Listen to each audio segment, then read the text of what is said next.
Video को शुरू करने से पहले भाई लोग वीडियो को एक लाइक जरूर कर दीजिए, जिससे कि ये वीडियो आगे और भी लोगों तक जा सके। तो चलिए इस एपिसोड को शुरू करते हैं। इस एपिसोड की स्टार्टिंग में हम देखते हैं कि यूहाओ उस जाइंट से फ्लावर की तरफ देखते हुए कहता है कि ये तो 1 lakh year old plant type soul beast है, जो कि किसी ह्यूमन की तरह भी बोल सकता है। और अगर मुझे अच्छे से याद है तो इसकी तुलना रेड 3 हेडेड डेमोनिक लायन से की जा सकती है, जिससे हम पहले मिले थे। और तो और ये एक ऐसी भी एग्जिस्टेंस है जिसकी तुलना एल्डर ज़ुआन से भी की जा सकती है। और इस चीज से कोई भी फर्क नहीं पड़ता है कि हम दोनों कितने ही ज्यादा कॉन्फिडेंट क्यों ना हो, लेकिन हम बिल्कुल भी सक्षम नहीं है कि हम किसी भी तरीके से इस 1 lakh year old soul beast को हरा सकें। इसलिए यह वांकियर से फ्लाइंग सोल गाइड को तैयार रखने के लिए कहता है, जिससे कि ये दोनों यहाँ से कभी भी किसी भी पल यहाँ से भाग के जा सकें। और वो प्लांट कहता है कि मैं कोई 1 lakh year old soul beast नहीं हूँ। और इस चीज को सुन के वांकियर चौंक जाती है और ये कहती है कि क्या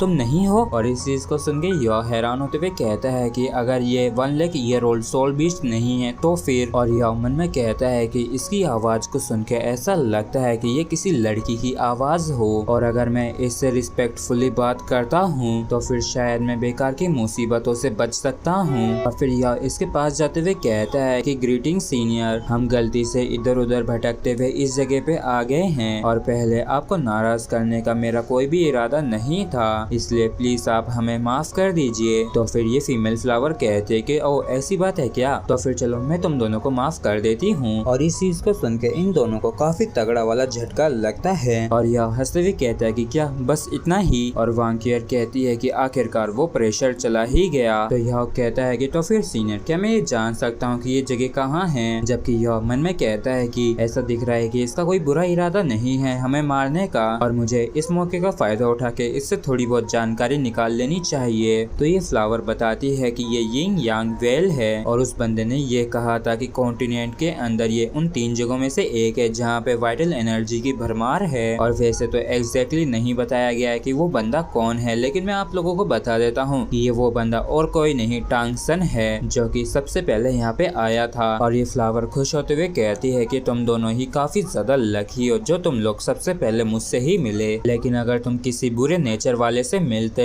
तो तुम दोनों को तुरंत ही मार दिया जाता और तुम बस उनके फर्टिलाइजर ही बन के रह जाते। हालांकि कोई भी इंसान इतनी दूर तक नहीं पहुंच पाता है और इतनी अंदर तक तो बिल्कुल भी नहीं, जिसकी वजह से मैं बोर होकर मरी जा रही थी। और मुझे वाकई में काफी खुशी हुई कि आखिरकार कोई तो आया और तुम दोनों बस मुझसे काफी सारी बात करो, क्योंकि अभी मैं काफी अच्छे मूड में हूँ और शायद मैं तुम दोनों को एक प्रेजेंट भी दे दूं। और इस चीज को सुन के यह हंसते हुए मन में कहता है कि ऐसा दिखता है कि ये सोल बीस्ट उन सोल बीस्टों की जैसे एग्रेसिव नहीं है जिनसे हम पहले मिले थे, बल्कि ये तो काफी ज्यादा फ्रेंडली भी दिख रही है। और फिर यह हंसते हुए इससे कहता है कि हाँ मैं सीनियर के साथ बात करूंगा। वैसे सीनियर, मुझे अभी तक आपका नाम मालूम नहीं है और मुझे बिल्कुल भी समझ में नहीं आ रहा है कि मैं आपको किस नाम से बुलाऊं। तो ये फ्लावर कहती है कि उस पर्सन ने मुझे कहा था कि मैं एक इमोर्टल हर्ब हूँ जिसे डाइफेनियस सिल्क इमोर्टल कहते हैं और तुम बस मुझे मेरे नाम से ही बुलाना। और ये तो सुनने में वाकई में काफी कूल लगता है ना। जिस पर यह कहता है कि हाँ ये ऑसम है। और यह मन में कहता है कि तो ये एक इमोर्टल हर्ब है जो कि सोल बीस्ट में इवॉल्व हो गया है। और फिर यह कहता है कि सीनियर, आपने मुझसे ऐसा क्यों कहा था कि आप 1 lakh year old soul beast नहीं हैं। तो ये फ्लावर कहती है कि ऐसा इसलिए क्योंकि मैं इतने लंबे समय तक जी नहीं हूँ, और वैसे तो मैं खुद भी नहीं जानती हूँ कि मैं कितने लंबे समय तक जी हूँ, लेकिन करीब ऐसा दिखता है कि 10,000 साल बीत चुके हैं। और इस चीज को सुन के वांकियर काफी हैरान होती है और ये कहती है कि ये तो नामुमकिन है, और अगर तुम 1 lakh year old plant type soul beast नहीं हो तो तुम बोल नहीं सकती हो और ना ही तुम्हारी कॉन्शियसनेस अपने आप डेवलप होती, लेकिन अभी तुम यहाँ तक की बात भी कर सकती हो। तो ये फ्लावर मजे लेते हुए कहती है कि लगता है कि तुम नहीं समझी, चलो फिर मैं ही बता दी हूँ कि इन सब के पीछे आइस और फायर यिंग यांग वेल का असर है। और वो सभी प्लांट्स है जिनकी बॉडी यहाँ पे एक दिन के लिए भी रहती है, वो बाहरी दुनिया के 10 दिनों के बराबर होते हैं। और इसलिए ही यहाँ तक कि अगर मैं बस 10,000 ईयर ओल्ड ही हूँ तो मुझे 1 lakh year old soul beast के बराबर भी माना जा सकता है। और तुम जैसे इंसान तो कितने ज्यादा स्टूपिड होते हैं। और 10 टाइम्स को सुन के वांकियर काफी ज्यादा चौंक जाती है और ये कहती है कि ये तो कितनी ज्यादा टेरिफाइंग स्पीड है। और फिर यह हैरान परेशान होते हुए खुद से कहता है कि दूसरे शब्दों में कहा जाए तो यहाँ पे प्लांट सोल बीस्ट की जो संख्या है वो इतनी ज्यादा है कि हम इमेजिन भी नहीं कर सकते हैं। और अगर हमारा किसी खिसके हुए प्लांट सोल बीस्ट से सामना होता है तो शायद हम सरवाइव भी ना कर पाए। और ये फ्लावर कहती है कि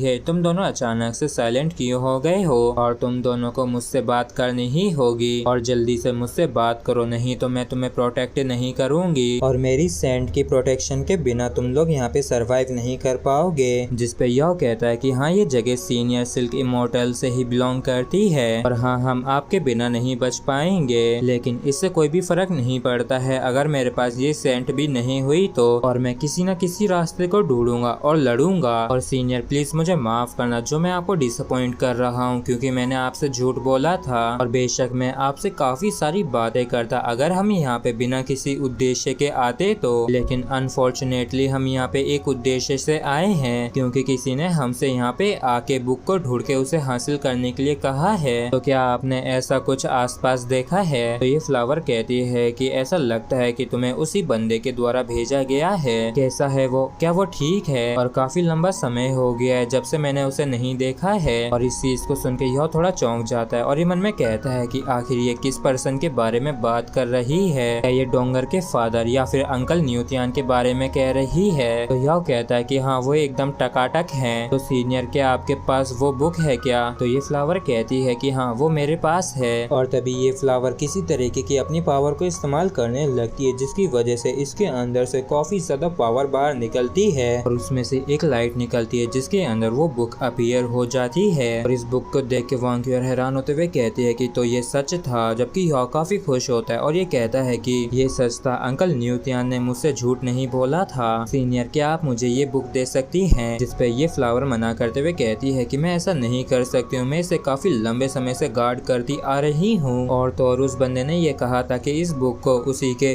वंशज के द्वारा ले जाया जा सकता है या फिर वही पर्सन जिसकी किस्मत में लिखा हो। तो अगर सच में तुम इस बुक को लेना चाहते हो तो तुम्हें सबसे पहले ये प्रूव करना होगा कि तुम उसके ही वंशज हो या फिर वही किस्मत वाले, और इसके लिए तुम्हें मेरे टेस्ट को पास करना होगा। और इस चीज को सुन के यह चौंक जाता है और पूछता है कि कैसा टेस्ट है ये। और इस चीज को सुन के ये फ्लावर थोड़ी देर के लिए सोचने लगती है जिसके बाद इसके अंदर से काफी खतरनाक ऑरा बाहर निकलता है और ये कहती है कि इस टेस्ट में अगर तुम केयरफुल नहीं रहे तो शायद ये तुम्हें मार भी दे। इस टेस्ट में मैं तुम्हें एक पोशन दूंगी जिसे तुम्हें पीना होगा और अगर तुम सच में उसके ही वंशज हो तो यहाँ तक कि इसे खाने के बाद भी तुम नहीं मरोगे, और अगर तुम मर जाते हो तो तुम यही समझ लेना कि ये तुम्हारे किस्मत में थी ही नहीं। तो यह दिखावटी हंसी दिखाते हुए कहता है कि आखिर ये किस तरीके का टेस्ट है कि अगर मैं मर गया तो मैं उसका वंशज नहीं हूँ। तो ये फ्लावर कहती है कि मैं तुम्हें इसके आगे की डिटेल्स नहीं बता सकती हूँ और अगर तुम करना चाहते हो तो मैं तुम्हें वो पोशन दे दूंगी जिसे तुम पी सकते हो। वांक्यूअर युहाओ को रोकते हुए कहती है कि युहाओ नहीं, वो जो भी तुम्हें दे रही है तुम उसे नहीं खा सकते हो। जिस पे युहाओ कहता है कि कियर तुम चिंता मत करो, मैं पक्का सफल हूँगा। और वैसे तो मैं नहीं जानता हूँ कि मैं उस पर्सन का डिसेंडेंट हूँ या नहीं जिसके बारे में ये बात कर रही है। हालांकि अगर मैं सफल होके उस बुक का हासिल कर लेता हूँ तो वो मेरी इमोर्टल हर्ब को ढूंढने में मदद कर सकती है जिससे कि मैं डोंगर को ठीक कर सकूंगा। और अंकल न्यूतियान भी ऐसे ट्रायल को सेट नहीं करेंगे जिसे मैं पास ना कर सकूं, और उन्होंने पक्का इस चीज का काफी पहले ही अंदाजा लगा लिया होगा और उसी वजह से शायद उन्होंने मुझे यहाँ पे भेजा है। इसलिए 50% चांसेस ये हैं कि मैं इसके अंदर सफल हो सकता हूँ। तो वांकियर युहाओ को रोकते हुए कहती है कि नहीं, ये सिर्फ 50% ही है, मतलब कि बाकी का जो 50% है उसके हिसाब से तुम निश्चित रूप से मारे जाओगे और तुम्हारे सफल होने के चांसेस भी काफी कम हैं। और अगर कुछ भी अनएक्सपेक्टेड होता है तो तुम बिन वजह ही मारे जाओगे। और मैं ये भी बता सकती हूँ कि ये जो